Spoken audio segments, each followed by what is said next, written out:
अहमदाबाद के नरेंद्र मोदी स्टेडियम में खेले गए मैच में भारत को मिली करारी हार के बाद उसके सेमीफाइनल में पहुंचने के कितने चांस हैं?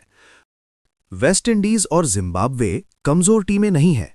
अगर इनमें से कोई टीम दक्षिण अफ्रीका को हरा देती है तो अंक तालिका उलझ सकती है।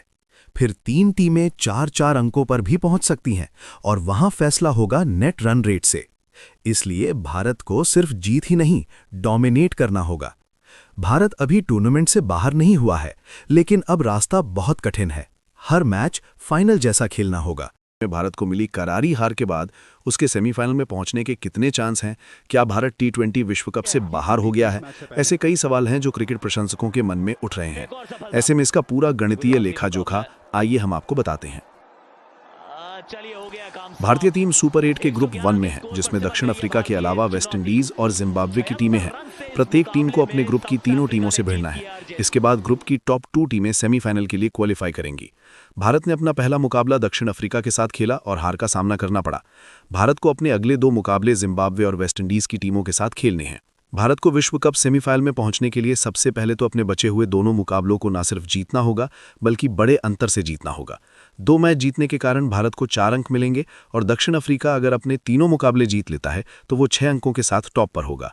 अगर दक्षिण अफ्रीका अपने बचे हुए दोनों मैच जीतता है और भारत भी अपने बचे हुए दोनों मैच जीतता है तो 6 और 4 अंकों के साथ दोनों टीमें पहले और दूसरे स्थान पर होंगी और भारत के लिए सेमीफाइनल की राह आसान हो जाएगी। हालांकि अगर भारत एक भी मुकाबला अब यहां से हार जाता है तो विश्व कप में उसकी सेवा समाप्त हो जाएगी। भारत को अगले दोनों मैचों में हर हाल में वेस्ट इंडीज और जिम्बाब्वे को हराना होगा और बड़े अंतर से हराना होगा, तभी टीम सेमीफाइनल में पहुंच पाएगी। क्योंकि भारतीय टीम को 76 रनों की ऐतिहासिक हार मिली है, जिसके कारण टीम का रन रेट काफी नीचे चला गया है। भारतीय टीम जिस तरह का प्रदर्शन कर रही है उसको देखते हुए वेस्ट इंडीज और जिम्बाब्वे जैसी टीमों को हरा पाना मुश्किल तो होगा। हालांकि टीम इंडिया वापसी करने के लिए जानी जाती है। ये भी समझना चाहिए कि वेस्ट इंडीज और जिम्बाब्वे जैसी टीमें भी दक्षिण अफ्रीका को हराने का माद्दा रखती हैं। ऐसे में इस एक मैच के जीत लेने से दक्षिण अफ्रीका के लिए सेमीफाइनल की राह आसान जरूर हुई है, लेकिन उसे भी जिम्बाब्वे और वेस्ट इंडीज जैसी टीमों के पड़ाव को पार करना होगा। कुल मिलाकर भारतीय टीम अगर अपने बचे हुए दोनों मुकाबले जीतती है तो मेन इन ब्लू की सेमीफाइनल की राह अभी भी खुली हुई है। लेकिन अगर भारतीय टीम एक भी मुकाबला गंवाती है तो इस टूर्नामेंट में सेवा यहीं समाप्त हो जाएगी। एक और नजरिए से आसान भाषा में देखा जाए तो आगे आने वाले मैचों में दक्षिण अफ्रीका की टीम वेस्ट इंडीज और जिम्बाब्वे को हरा दे और भारत भी अपने अगले मैचों में इन्हीं 2 टीमों के ऊपर जीत हासिल कर ले तो भारत आसानी से सेमीफाइनल में होगा। ऐसा इसलिए क्योंकि तब वेस्ट इंडीज और जिम्बाब्वे में से किसी एक के पास सिर्फ 2 अंक होंगे, वो आपस में खेले गए मैच से, जबकि एक टीम के पास 0 अंक होंगे।